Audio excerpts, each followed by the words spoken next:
Mom, can you tell me what you know about the building of the main auditorium at Sweetburg right now? You said that was built in 1940. Bobby told me it was built in 1940 Okay. by Clarence Davis when he moved in from when Fort Leonard Wood moved everybody out of there, that area, and a lot of them came to Sweetburg. Okay. And he moved to Sweetburg at that particular time. And everywhere he goes, he builds a church. Seems like. That's what Bobby told me. The other church sat down lower on the hill, right? Because that's where the outside toilets were when I was a kid. I mean, did they tear the old church down to build a new one, or did they build a new one and then tear the old one down? They built a new one and had to tear the other because they kept having church. So, yeah, I didn't get that. When I was a kid staying with Susie York, some of those foundations were still there. They hadn't been pulled out of there. And the outside toilets were down there, so you kind of get a layout of where the building. It's kind of down where the new family center has been built there onto the side of the church. Now, Dad was 13 years old when they built that church in 1940, and he told me that they came up and helped, pick up lumber and pass lumber and all that kind of thing. Yeah, a lot of people helped. I'm sure he didn't build it himself. No, they had, it was all a church community activity. I know Bert Mealer was in it. But a lot of people that were in Sweetburg moved there when they bought out Fort Leonard Wood. That's right. And that was about 1939, 38, something like that. It was 1940, around that area. Well, it was 1939, I guess. Yeah, it was in the latter part of the 30s that they started clearing land and started building. And we moved out, and we couldn't find a place to live because we were in the Bloodland area. Yeah. Living there. And we moved out, and so we went and stayed with Grandpa for a while, just a little while, but I lived with Genevieve and Roy. When did you move to the Fisher place over on BB Highway, Emily Sears' place? In about 40. About 40? Yeah, about 40. Did you go to Sweetburg when you, at that time? Is that where y'all went to church? Yes, that's where I went to. I didn't go to Sweetburg school until I was in the 8th grade. Okay. When you moved there? Yeah, when we moved there. So you kept your membership at Fairview until you and Dad got married? That's right. I didn't, because we lived so far out, we didn't have any transportation, and it was 3 miles, at least 3 miles or more, and we just didn't walk very often. Once in a while. Yeah, that 133 was a gravel road then. Yes, it was a gravel. Yeah. I don't know when they blacktopped it, but I think it was. Well, they blacktopped it sometime after 47. Yeah. Because when I got out of high school and went to St. Louis and went to work, it was still gravel road. And so you and Dad got married February the 21st. That's right. 1953, and they should have a record there when you actually asked for your letter from Fairview. Sure. But it happened sometime after that. Yes. And I was born exactly 9 months later, November the 18th, 1953. Now, there was a period of time there that y'all didn't go to church very regularly because I was so sick. Yeah, I was sick all the time before, but we didn't go very regularly. Yeah. Dad tells the story about Willard York coming down to the house one Sunday morning, and he was feeding silage down there off of a wagon. He had a silo pit right down below the house. He was forking silage on, and Dr. Witt had finally figured out what was wrong with me. And I got better, and Willard came down there and told Dad, "Bobby, you need to be in church. The Lord has helped save that boy's life."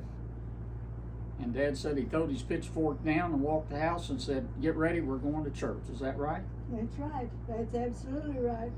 And I got to carry you into church first time, but I didn't know, for a long time I didn't think I'd ever get to carry you anywhere. Yeah, and it was a pretty simple thing. I'll not talk on screen about what it was, but it was an allergy-related thing. What's the worst thing for me, the absolute worst thing for me, is they put me on soy milk. And I don't want people to know anything about that. Well, that's all right. That's what you had to do. He put you on there and he saved your life. Thank God for Dr. DeWitt, I can tell you that. He saved a lot of people's lives. He saved your life. So who was preaching there when you joined the church in 53? Stone. Jess Stone. Jess Stone. And who had preached there before him? Do you remember? I don't Clarence know. But Snodderly? Probably. Clarence Snodderly, I think I have heard tell. Yeah. And so Jess Stone lived right behind the schoolhouse, on that little house behind the schoolhouse. No, he lived in the first street there where Ellis lived, where we bought from Ellis. Oh, he did, right there. Huh? But I know he did move down there because he was there when I went to school. Well, he did move. He bought that little house there right behind the school, on the west side of the school. And who was the pastor then after Jess Stone? You expect me to remember all that? Well, yeah, I do.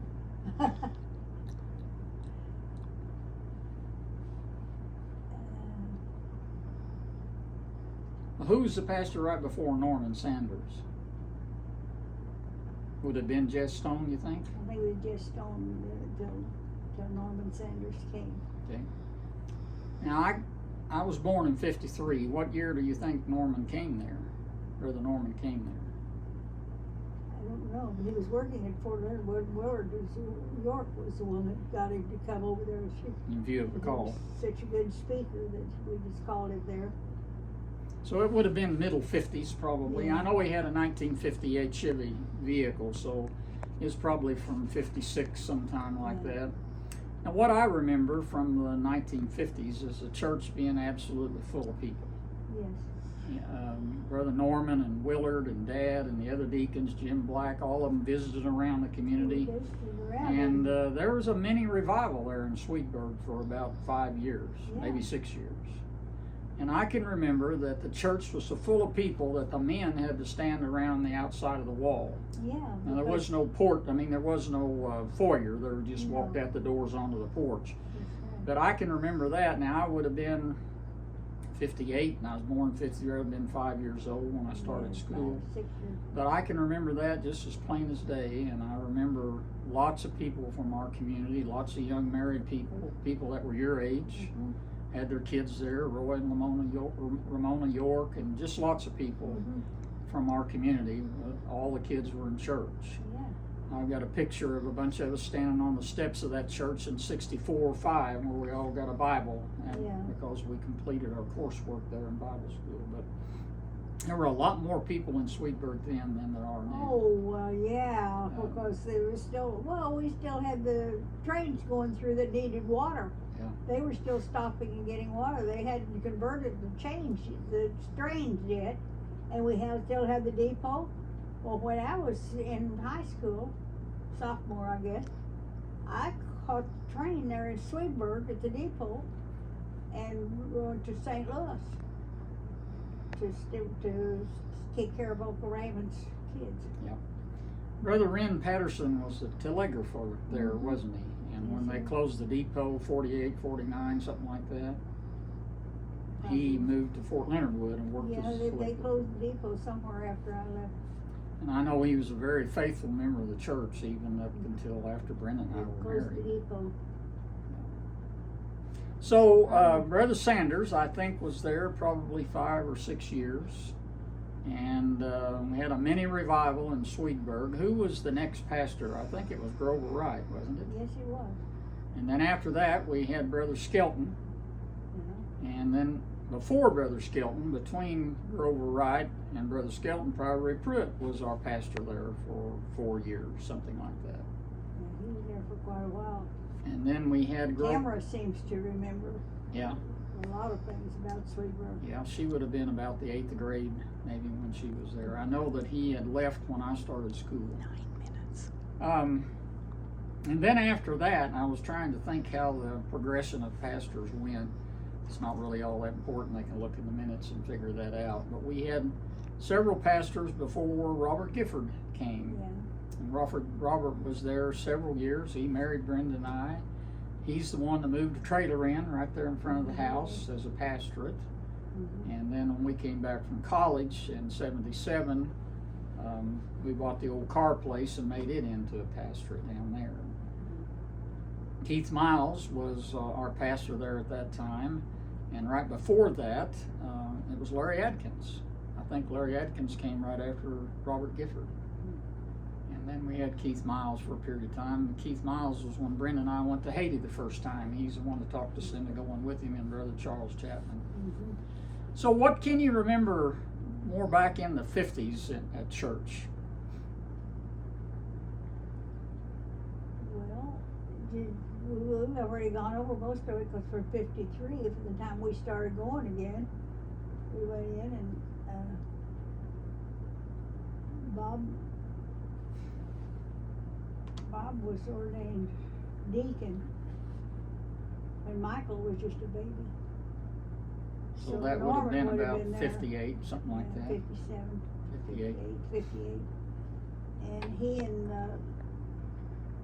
Lord Jacobson was same time. Ordained the same time. Ordained at the same time. Some people might not know Lowell Jacobson, but they know Sonny Jacobson. Sonny wouldn't Jacobson, they? same one. He didn't like that. I know he didn't, but everybody called him Sonny anyway. Yeah. And we had Harlan Riley come to church there. Oh, yeah. Gene Allen, which helped us a lot with our RA program, he went to the Christian church, but he still come to our church to help with RAs and the baseball and camping. And we had some real active men in Dad's age group and a little older. And a lot of those men had served in World War II or the Korean War. Sonny had been in the Navy. Harlan Riley told me quite a few stories about World War II, and he was in Germany. He was under General Patton. Yeah. So we had a lot of history there that if we'd been smart enough as kids, we could ask a lot more questions. They were a little bit cautious about revealing much, but sometimes when you get them by themselves before a campfire or out on a boat fishing in the river, they would open up and tell you a little bit. And I can remember Harlan talking a lot about World War II. One of the things that I regret the most in my life is he had a U.S. Garand, M1 Garand there, that he wanted to sell me for $50. When I was 15 years old, and I went to look at it, and it weighed 11 pounds and a big old military rifle. So I decided I would go to Richardson Hardware and buy me a 30-30, and I paid $79 for it. That 30-30 is worth about $300, and that U.S. Garand is probably worth about $1,500 today. Yeah. I regret that very significantly. So, what else can you remember from the 60s in particular? Well, I don't remember anything particular. We just kept going, but it just kind of kept dwindling. That's when people began to get as 60. It's when people began to fall away from churches. Mini revival was over. Yeah, everybody had TVs then. See, first everybody didn't have TVs. Then they had TVs that they worshipped instead of.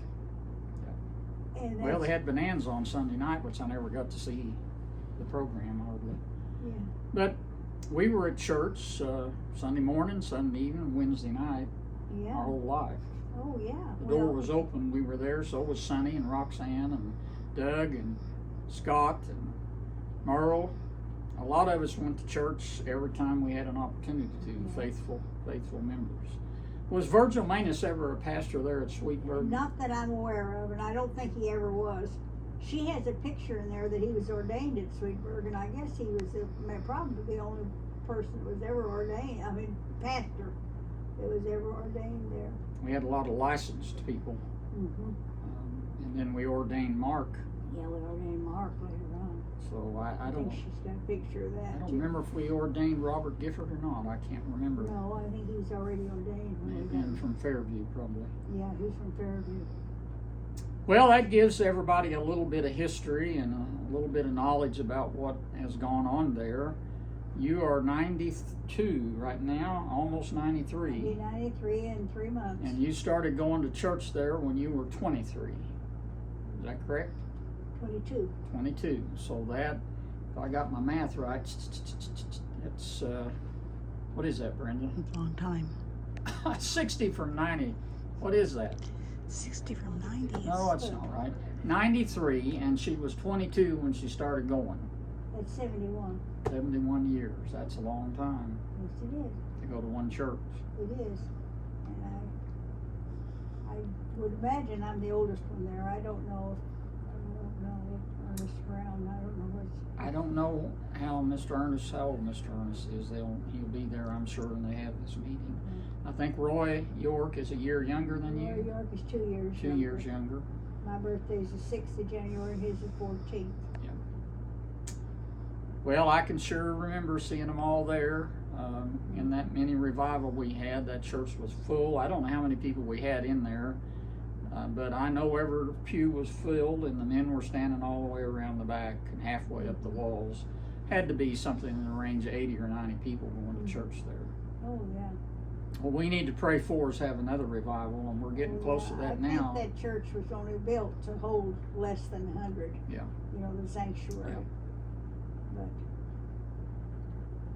Well, that'll give you all a little bit of something to remember and talk about.